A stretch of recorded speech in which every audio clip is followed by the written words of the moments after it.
So good evening, everybody, once again. So the ultimate aim in the management of uveitis is to achieve the complete remission, and that we acquire either by the means of topical steroids or oral steroids or depot injections or IV infusions.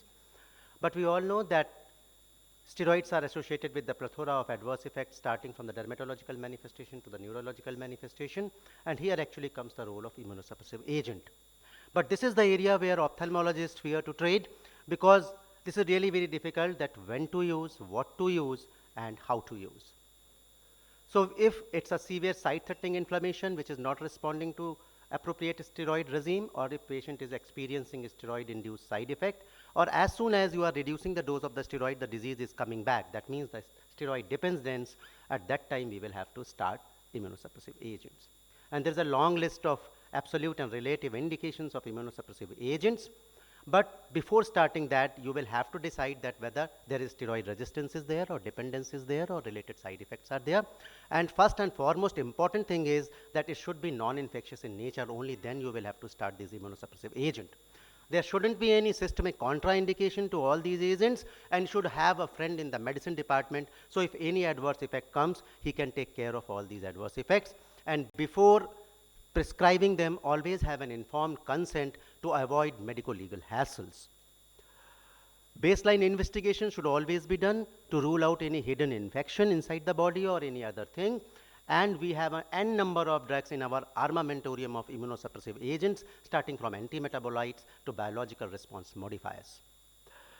The unique thing regarding this group of drugs is that anyhow they inhibit nucleic acid or proteins or both, and that's how they work.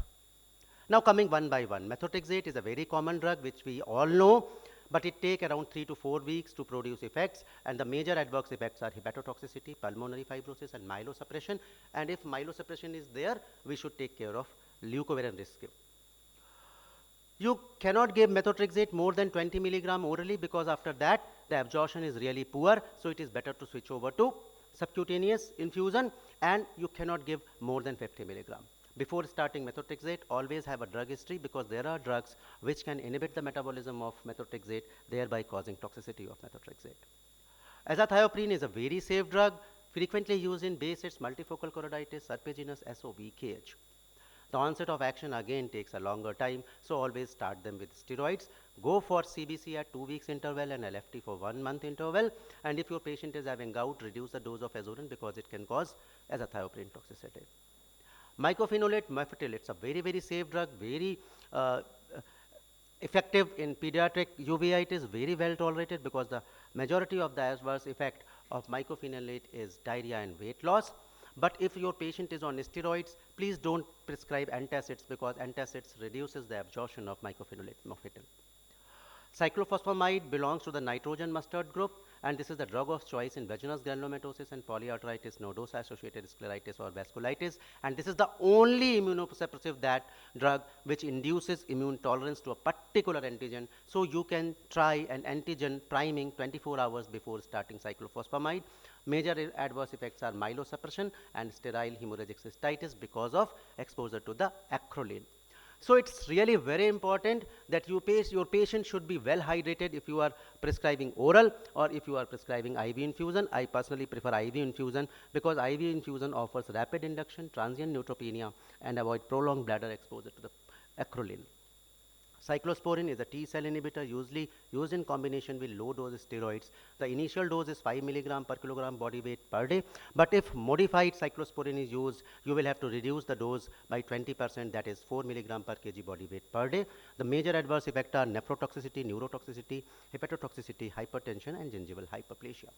But the question is which one to use. So for this, you will have to understand the pathophysiology of the disease. If it is sympathetic ophthalmitis, the disease is mediated by T cells, it is better to go ahead with the cyclosporin rather than going with the Methotrexate. Are you familiar with the adverse effect of the drug? And what are the adverse effects of the drug? Whether that is suiting to your patient or not. If your patient is alcoholic, he is having some liver disease, you cannot go ahead with the Methotrexate. So you will have to decide accordingly. But sometimes what happens that even starting all these drugs, you cannot get complete remission. Then should we leave that? No, never give up. Then we are having biological response modifiers in our armamentarium. These are unique drugs which are directed particularly against an antigen or a cell surface receptor. We have TNF alpha inhibitors, interferons, immunoglobulins, and various interleukins and CD receptor inhibitors. TNF alpha inhibitors, we know etanercept and infliximab is there. TNF alpha and beta both are inhibited by etanercept, but we don't prescribe in uveitic patient because there are the reports of development of de novo scleritis, uveitis, optic neuritis, and myositis. Infliximab is very much useful, but there are the production of antibodies against infliximab, but that can be reduced by starting methotrexate prior to the infliximab infusion. Major adverse effects are drug-induced lupus, TB, opportunistic infection, and lymphoma. Interferon, these are a very unique subset again. They are produced by our body and they are immunomodulatory in nature, antiviral, anti-proliferative properties. Major adverse effects are flu-like symptoms and nausea, diarrhea, and neuropsychiatric manifestations. In BASITs, we use interferon alpha 2A, whereas in the cases of multiple sclerosis, there are multiple cases reported which suggest that interferon beta 1A is having definitely a role. Immunoglobulins, these are the drugs which helps in autoimmune diseases without affecting any immune system or suppressing immune system. These are indicated in autoimmune ocular inflammatory disorders, and since these immunoglobulins are procured from the various donors, so the chances of transmission of blood-borne infections are very high. Now, there is an era of monoclonal antibodies. We all know very much clear about tocilizumab because of COVID, but this does not cause reactivation of tuberculosis. So the take-home message is that judicious use of immunosuppressive agent is site-saving. Tailored lab investigation and informed consent is a must before starting treatment. And in the management of uveitis, you will have to achieve complete remission. Thank you so much.